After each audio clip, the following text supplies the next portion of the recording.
Ooh, the excitement of racing, the adrenaline pumping action, the competition, drivers racing neck and neck. Now add the third dimension high above the ground, and woohoo! You've got the excitement of the Aerobatic Racing Challenge. We as airshow pilots decided that, you know, it's just not good enough to go up and entertain people by having one airplane go up and flip around in the sky, because shoot, anybody, well, almost anybody can do that.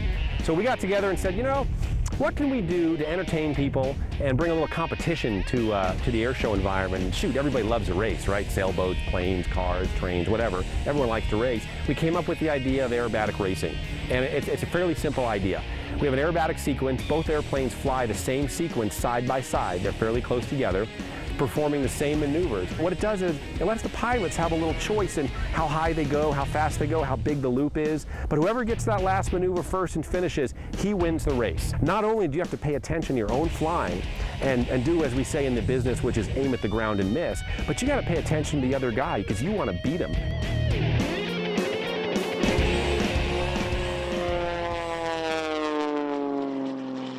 I'm one of the executive directors for Aerobatic Racing, and it's actually called ARC Series Racing, which is the Aerobatic Racing Challenge Series. It's a racing element that folks haven't seen at air shows before. It's unique, different, and the margin of victory is very, very close, so it's really fun to watch. It is fun to watch, but I want to know what this is like from the pilot's perspective. This is unique from general aviation in a sense that what we do is fly outside of the envelope in a sense. Our type of flying is unique because we have very high performance, very light aircraft that are designed for this type of flying. And what's under the hood powering this beast? Develops about 350 horsepower. We need that for the vertical penetration. We need that for anything from our snap rowing maneuvers, etc., or spins, everything. Power is critical.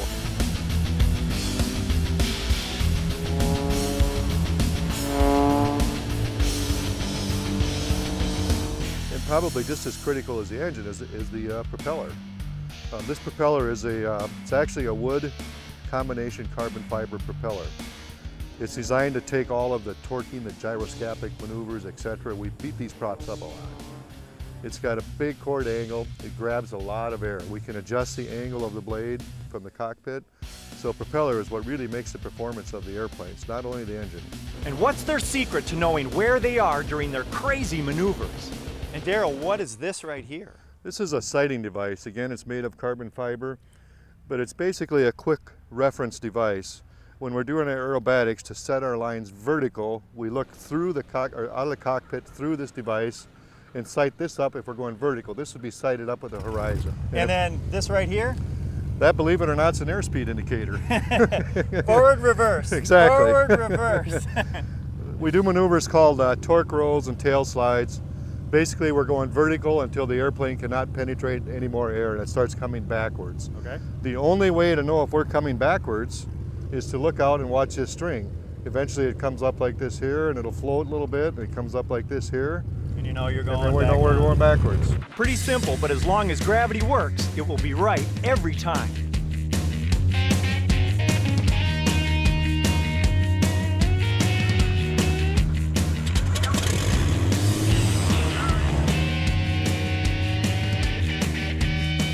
Pilots warm up and show off for the crowd a bit, letting spectators pick their favorite competitors for the race.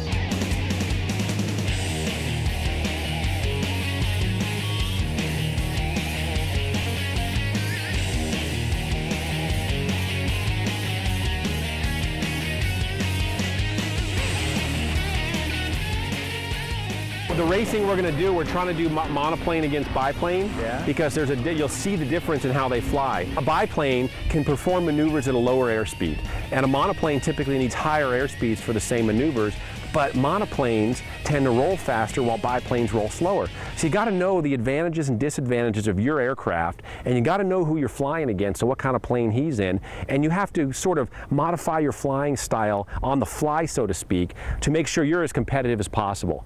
Ooh, the strategy of competition. On with the racing. Okay, there we go. Smoke's on. They're diving in, they're going to roll. Right away. Oh yeah, it starts like the boom now. We're gonna get to air show center. They're gonna pull vertical. Oh, beautiful, together. They're gonna do a half roll on the upline. Oh, look at that. Oh, Mike pulled it around quick. Brett's a little behind, okay. Next maneuver is an avalanche. It's a loop with a snap roll on top. See how much faster the monoplane is? Yeah, I just noticed. He's cooking him right now. Oh, Brett's ahead, look at that. See, that's the advantage of the biplane right there, he's ahead. Notice the monoplane catching up. Okay, next maneuver is a But how did that happen? How did he get ahead when it was... Because he can loop faster. G-forces of gravity, speed, and maneuverability. The weapons of battle in this arena. One variable gets you there faster, while one makes you more responsive and quicker completing the maneuvers. It's all about energy management.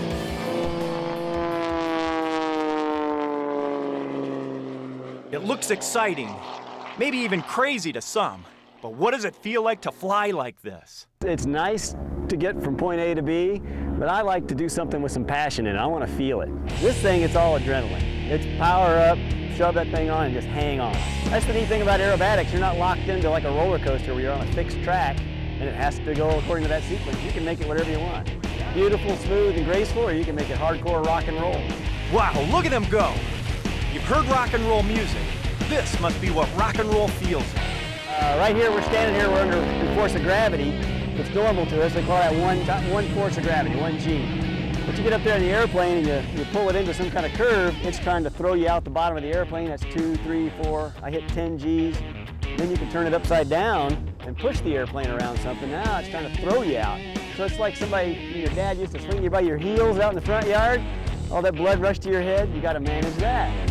Wow, the forces of 10 Gs suddenly being 10 times your own weight. Definitely difficult to manage against that force. Through the years of practice, it's not as chaotic as it seems. It's very, very controlled, and you know where you are at all times and know when to come out. And it's more fun than you can imagine, believe me. Pilot Pete Talarita thought it was time for me to get in the action, to feel that hardcore rock and roll for myself.